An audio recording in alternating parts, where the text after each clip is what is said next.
الحديث 27 عن النواس بن سمعان رضي الله عنه عن النبي صلى الله عليه وسلم قال: البر حسن الخلق، والإثم ما حاك في نفسك وكرهت أن يطلع عليه الناس. رواه مسلم. وعن وابصة بن معبد رضي الله عنه قال: أتيت رسول الله صلى الله عليه وسلم فقال: جئت تسأل عن البر؟ قلت: نعم. قال: استفت قلبك. البر ما اطمأنت إليه النفس واطمأن إليه القلب، والإثم ما حاك في النفس وتردد في الصدر،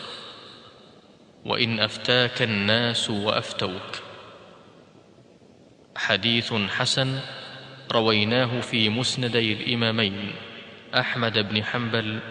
والدارمي بإسناد حسن. الحديث 27 حديث كلباتن يتضبية حديث كلباتن يتضبية إمام مسلم يا كوري عن نواس بن سمعان لوضع صحيح رضي الله عنه إلى راضيها كالنقضين نواس نونت يوود باشدين عن نواس بن سمعان رضي الله عنه عن النبي كوري صلى الله عليه وسلم قال النبي حيري: البر خيرك حسن الخلق والطبيعة وناك. خير الدم وحسن الخلق أخلاق ضاد إني ونكسنات. والإثم الدنبجنا ما شيء ويحاكا كن نقضى في نفسك النفس الضابة وكرهت أن نعضو أن يطلع عليه الناس تدكو إلي أركان أغادان. رواه مسلم وريه. وعن وابصة بن معبد رضي الله عنه قال: لبا حديث السار هذا هل حديثنا الوترنا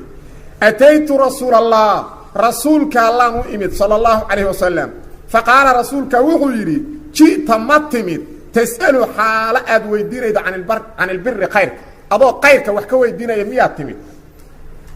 قلت وحن نعم ها.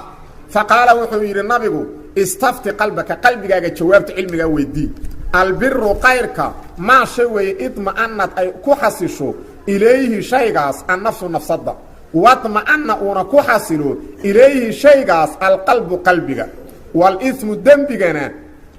ما شوي حاكا كن نقضى في النفس النفسد وتردد كل اللابطة في سطر اللابطة. وإن أفتاك الناس ضدك هبكو جوابين وأفتوك هبكو جوابين. حديث حسن وحديث حسن رويناه حديث كسوان ورنوي الإمام نووي رحمه الله في مسندي الإمامين لبدي إمام مسند كودي ينكورني لبدي إمام مسند كودي أيام كورني أحمد بن حنبل والدارمي رحمهم الله تعالى إلهي هو المحريستو بإسناد سند أن كورني سند كاسو حسن وحسن كان حديث كان قاعدات مهمة أي قفك مسلم كاسينا قاعدات مهمة أي قفك مسلم كاسينا. عن نواس بن سمعان أيوري رضي الله عنه عن النبي صلى الله عليه وسلم قال النبي حيري: البر خيرك حسن الخلق وأخلاق وناج. خير الدم وحسن الخلق. حسن الخلق نهران وصو شرحنا. حسن الخلق مع الله وحسن الخلق مع عباد الله. إناد أخلاق ذا وناجده وحويان إلهي وإنا سبحانه وتعالى قابك دولة تعامل أيضا إيا مخلوق قابك دولة تعامل أيضا وإلهي وإنا سبحانه وتعالى أحكام تيسة وشرعك وإنا تكون قابشة بالرضا والتسليم وحكستو إلهي شرعك سهير هذين هبضنا هذين مركات مقشه أدور رالي وإنا قابلتا وحكستو الله حرمي أدور رالي وإنا كتكت wax kasto ilaahay sharci ka dhigan adoo raali una qaadata waa inaan sharcigu kula xaraaraan marka husnul khuluq ma'a Allah way tan kale xukunkiisa qadariga ah waa inaad qaadataa oo naftaadu raali ku noqdaa oo mesela ilaahi weynaaya dhibaato kugu soo qadarin naftaada maalkaaga awlaadaada mar alla markaad aragto dhibka waxa weeyaan sabar waxa tira inna lillahi wa inna ilayhi raaji'un hala dagaalamin qadar lama dagaalami kartid oo hays careysiin oo dharka iska jeexjeexin oo ha barooran oo ha qayla dhaamin sidaas weeyaan marka husnul khuluq ma'a Allah wa asas husnul khuluq ma'a Allah wa maxay ahkaamtiisa sharciga ah inaad ku qaadato birrida wa tasliim wax kasto ilaahay jideeyay siday tahay inaad ugu hoggaansanto adoo raali ku wax kasto ilaahay soo qadarana aad raali ku noqoto oo aad sabarto oo aad arka bixin wixii dhib ah الحسن وحويان حسن الخلق مع الخلق وامحي أفرتي عن هراء صور شاقني وي أفرتي عن هراء صور شاقني أو وامحي بدل الندى وين هذا وحبحيده وحبحي وحا إلهي كسيي وحكبحي وحا إلهي كسيي وحكبحي هرت تنكالة وامحي وكف الأذى نبكنا إلي نبكاك دادك كإلي dhibaatada dadka yay gaari tan saddexaadna waa maxay wadalaaqatul wajh dadka muslimiinta waji furfurnaan kula kulan farxad iyo waji furfurnaan waa ina dadka muslimiinta kula kulanta tan afraadna waa maxay watahammul ala al-adha dhibka inaad ku sabarto kaaga imaana dadka walaalaha muslimiinta afartaasa husnul khuluq lagu jamciya badlu nada inaad wanaaga iyo waxaad haydo dadka gaarsiido cilmigaad haydo gaarsi aqligaad haydo talada fiican nusxiga maalka wax gaarsi waxa ka bixin وكف الأذى دبكاغنا dadka ka xiri qawlan wa fi'lan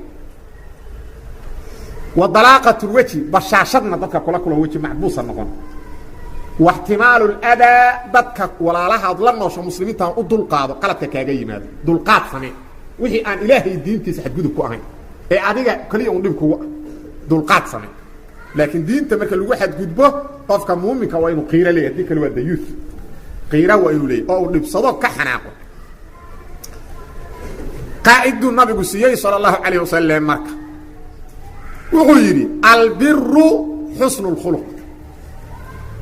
والاثم الذنب هرت waxa weyn bir waxa weyn ya khayr wa husn الخلق لكن ذنبي محل ويقان والاثم الذنب ما حاك في نفسك وحي نفسك ku noqnoqda ma sameeyda miskadayda ma sameeyda miskadayda iskadaha sameyn iskadaha sameyn soo ma jeed nafti inay ku dagi laada saas weey دمبي كاسل ويقان علامات ايضا او وكريت ادنا نعبتahay ان يطلع عليه الناس وقت inay kugu ogaadaan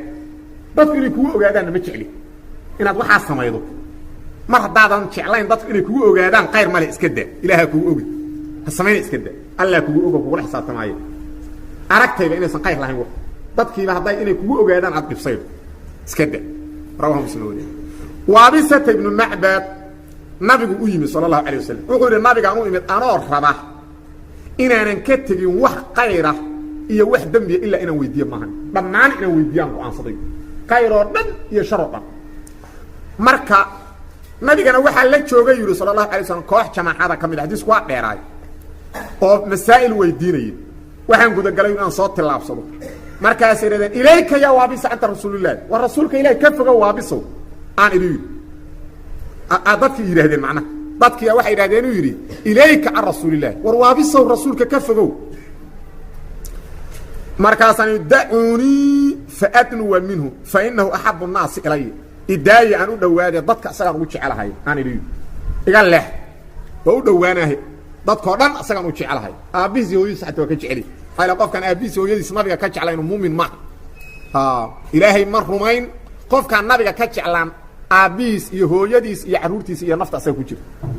taasuna goormay kala cadaaneen marka amarka alle iyo iskhilaafan naftaada waxay rabto marka iskhilaafan amarka alle iyo duriyadaada waxay rabaan marka iskhilaafan amarka alle iyo hooyada iyo aabaha waxay rabaan markaas ay kala bixin cid aad jeceshayn ee sheegasho qof walba dhig kala anu alla jecela waa fuday laakiin markaas xaqiiqada dhabteeda la ogaanay aduu is ogow bal markaas marka iga leexdaan inuu dadka asaga u jecelahay nabiguna wuxuu yiri da'u waabisa wa ka leexda waabisa soo dhawo waabisa saddex goor nabigu yiri sallallahu alayhi wa u dhawaado ilaa jilbahay jilbiisa taabteen waa hor fariistay markaas uu laba kala dooro maana ku sheega waxaad u socotay masaada ii sheega markaas aan adigu ii sheegaan idin markaas uu yiri shar iyo qayr iga weydiiyo markaas aan idin sax intaas aan u waxa dhici karta inaad tiraahdo suu ku ogaada nabiga sallallahu alayhi wasallam oo meeshaas aad tiraahdo allah oo nabigu qulubtu daalacay waxa weeyaan sida uu ku ogaado ilaahay baa anagu ma garan karno laakiin inuu san qaybka qof oogu jirin iyo qulubta qof daalacada adilada caankaana tus waxa dhici karta nabiga sallallahu alayhi wasallam in loo sheegay waabis in soo socdo oo leeyahay waabisa kugu soo socda shar iyo qayruna rabaa in wax ka weydiiyo oo saxaabadu sheegay taas waa dhici karta in ilaahay uu waxyoodana waa dhici karta ilaa loo waxyoo jiray marka sidoo rabaha ku ogaado nabiga inuu ogaaday un baacad laakiin qulubta ma daalacay jirin inuu sadaalay xadiiska bukhari muslim qutusa nabigu wuxuu sallallahu alayhi wasallam inna ma ana basharun wa innakum taqtasimuna ilay aniga banu aadanaana idinkuna waa isoo xugu tagayda waxaanan qofkan kuleeya kii kale igu malaha u leeyahay gabalka kamid ah xujada waa ka cadeysay ogiyo oo qofna si qatarhu u dooda qofna asagoon xaqiiruusan wax cadeysan karin waxa dhici kartuu yiri ma kan dhageysto kan iyo kan inaan qofka u xukmiyo xaquusan lahayn hayla nabigu wuxuu xukmina hadalkaas midka sharcigu qaba in wax loo xukmiyo daahirkaas xukmina hadduu qalbiga daalacdo saas ma dhiila nabigu sallallahu alayhi wasallam wuxuu yiri qof haddaan u xukmiyo xaquusan lahayn ha ogaado cad naarahan u gooy wallahu san xalaal u noqoy walidaa saas dareedeed haddaan maxkamadda tagto oo wax aadan lahayn aftahnimo lagugu soo xukmiyo wallahi san xalaal ku ahayn waa xaraan qaadigu asagu kuma dambaabaya hadduu daahirka raaco hayla nabi maxamed sallallahu alayhi wasallam marka hadduu ogaalaha qaybka ma dhihi lahaa qofkan waxaan u xukminaa wuxuusan lahayn ma dheheen wuxuu dhihi lahaa qalbigaaga inu jeeda beenaalaa tahay ha noo sheegin been saasuu dhihi uma xukmiye wuxuusan lahayn markan sidaasu ahaa can waabisata ibni macbadin radia allahu canhu qaal ataytu rasuula allahi rasuulka allah nimi sala allahu alayh wasalam faqaala rasuulkaa wuxuu yidhi sala allahu calayh wasalam ji'ta ma timid waa su'aal تسألوا حالة أدوك ويدين عن البر خيرك قلت وحر نعمها فقال النبي وحر استفتي قلبك جواب ويدي جوابت علمك قلبك ويدي البر خيرك ما شيء ويطمئنت أي أحسسه إليه أستغى النفس نفسه خير وحا النفس كدكته واطمئن إليه القلب قلبك كدكته والإثم دمدنا ما شيء ويحاك كن نقض في النفس نفسه وتردد كن نقض في ستر لابطة وإن أفتاك الناس ضدك هبكوا جوابين وأفتوك هبكوا جوابين ضدك هبكوا يراد ور ما يدي ماله اسك حلال ور دي ماله مربه قلبك كدغ ديدو اسكده لكن لبا شرط يلهد اوغاو قلبك اولابو قفك لليهي واقف سيدي وابسو كره طريقيسي كو سوده طريقي وابس الا نبي وابس لا سوما او قلبك مستقيم على الطاعه طاعه الهي كتاغن كتوسن سليم حق جعل horta qofka leeyahay qalbigaaga wax weydii waa kaas tan labaad maxay la qofka khabiidka ah oo awalba naftiisu fasahaaday naftiisu xumaantay ku degtaaba maanta hadii uu gooyo marduufku khalaas waa isla hadla gacmuhu kala roga laakiin haduu waxa weyn labada daan dhacaan ka sii daayo khalaas waa degay naftiisu markaas asaga mudmainta soo ma ogi waxaas la hadli maayo waxaas qalbigiisu shar waxaan ahayn ma yaqaan ee qof qalbigiisu saliim yahay mustaqim yahay oo sharta iyo qayrka kale yaqaan horta qofka la hadla waa qaad illa waa bisu nabigu la hadlay qof walba ma dhigi jirin nabigu qalbigaaga weydii nabigu ma dhigi jirin qof walba waa bisu ku yiri qof marka dariiqi waa bisu kale ku socda laga hadlo ko tan labaad dadku markay ku jawaabaan haday ku yiraahdaan waa xalaal waxaas ama waa xaraan ha dhageysan hadii qalbigu ku dagi diido qofka laga hadlaa waa qof aan daliil ku hadlay ee qofka haduu daliil sheego min kitaab aw sunna aw ijmaa haduu sheego oo daliil keeno waajib ay kugu tahay inaad raacdo ma dhigi kartid qalbigaaga ku dagi diiday qalbigaaga qalbi muumin ma aha haduu ku dagi diido kitaabka sunnada wama kana lil mu'minin wala mu'minatin idha qada Allahu wa rasuluhu amran an yakuna lahum al-khiyara fi ayda min mu'min ya gabar mu'minada uma khaboona mar hadii Allah iyo rasuul xukun xukmiyaan khiyar mal inay khiyar markaas yeeshaan uma haboon khiyar malaha marka lagu leeyahay fatwa iska daan hadii qalbigu ku dagi diido waa goormay waa labada shar qalbiga waa qalbi daacadka jecel xumaanta neceb mas'aladan wax daliil loo sheegay markaas sharta ka carab sida kula fiican oo isleedahay horta naftaada u badbaadi ku dhaq laakiin mar haddii daliil yimaad oo qofka kuu jawaaba uu daliil sheego waajiba kuu daliilka inaad raacdo kuma banaana markaas inaad khilaafto حديث حسن وحديث حسن رويناه ووريناه الإمام نووي رحمه الله في مسندي الإمامين لبدي إمام لبدودي مسند أحمد بن حنبل وإمام ككوبا كان لو الدارمي وي رحمهما الله إلى هون حريصته تعالى الله سريه بإسناد سند أي كوريا حسن أو حسنة والله سبحانه وتعالى أعلم صلى الله وسلم وبارك على نبينا محمد